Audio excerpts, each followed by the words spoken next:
Propaganda. Caio. Propaganda do Dorante. É. Minha camisa tá molhada. Quero saber quem foi a vagabunda que Ainda bem que a minha secou. Puta. Quê? Ainda bem que a minha secou. Seu arrombado do caralho. Roubado é a tua mãe. Cala sua boca, tio. Caralho, tá ruim. Só a mãe que fez isso comigo. Depois que Que ela roubou? pagou um babão pra mim. Seus dentes.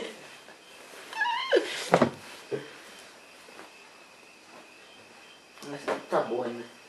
Tá boa? Tá boa. Tá ótimo. Tá ótimo. Vai pra amanhã. Eu vou de... Labirinto, labirinto.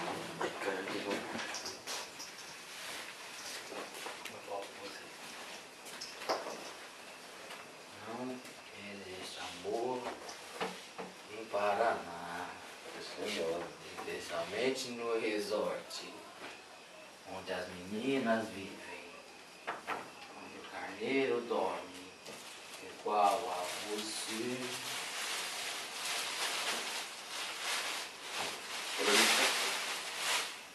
É o pijama. Tem roupa minha pra tudo quanto é lado aqui.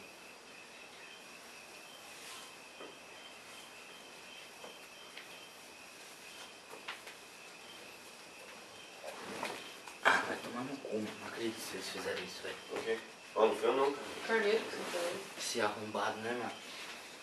Nossa, velho. Tem alguma coisa molhada aqui? Tem um short aí fora. Puxa.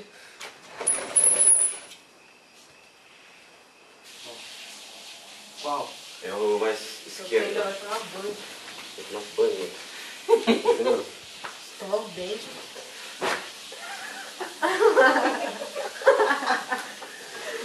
O travesseiro, travesseiro, travesseiro. Os dois lados.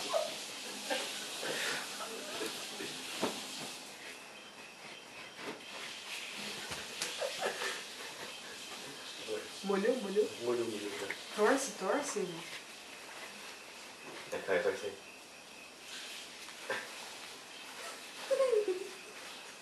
Tá indo. Não, já sei que. Acho que já deu, né, gente? Já deu.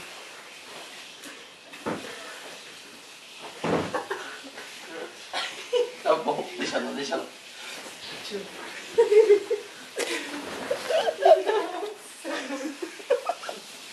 Fecha lá. Vamos dormir todo mundo. Vou pegar o cobertor. Agora no mês escova o dente, né? Agora eu não vou sabendo.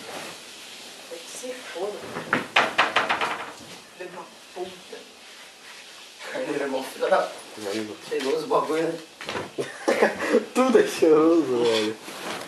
Sincero, tem que começar a gravar tantas vezes pra cheiroso do dia. Liga lá o ar, mano. O carne desligou? 2 graus. 2 graus. Tá, acho que tá certo isso aí, sabe? É que tipo, ele liga e desliga, sabe? Pra manter a temperatura. Eu acho. Agora sim.